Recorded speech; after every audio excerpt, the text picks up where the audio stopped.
আসন্ন জাতীয় সংসদ নির্বাচনকে কেন্দ্র করে নির্বাচন কমিশনের সিদ্ধান্ত অনুযায়ী বাগেরহাট জেলার 4টি সংসদীয় আসন থেকে কমিয়ে 3টি করার প্রস্তাবের ঘোষণা করেছে। বাগেরহাট 4 আসন যেখানে আগে ছিল শরণখোলা ও মোরেলগঞ্জ উপজেলা, এখন সেখানে যুক্ত হয়েছে মংলা উপজেলা। এই সিদ্ধান্তে সামাজিক যোগাযোগ মাধ্যমে ইতোমধ্যে দেখা দিয়েছে মিশ্র প্রতিক্রিয়া। শরণখোলা বাংলাদেশের অন্যতম প্রাকৃতিক দুর্যোগপ্রবণ এলাকা। সিডর ও আইলার মতো ভয়াবহ ঘূর্ণিঝড়ে সবচেয়ে বেশি ক্ষতিগ্রস্ত এই জনপদ আজও পূর্ণ পুনর্বাসনের মুখ দেখেনি। শিক্ষা, স্বাস্থ্য, অবকাঠামো সব ক্ষেত্রেই শরণখোলা পিছিয়ে রয়েছে।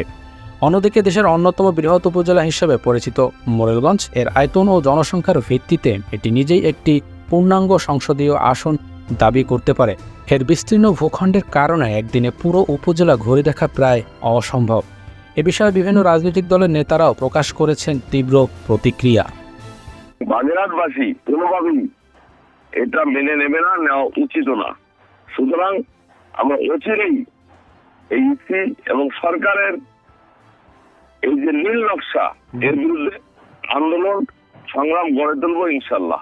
এই বাগেরহাটকে কোনোভাবেই প্রশ্নবিদ্ধ করা যাবে না। আগে যেমন 4টি সিট ছিল ওইভাবেই থাকবে।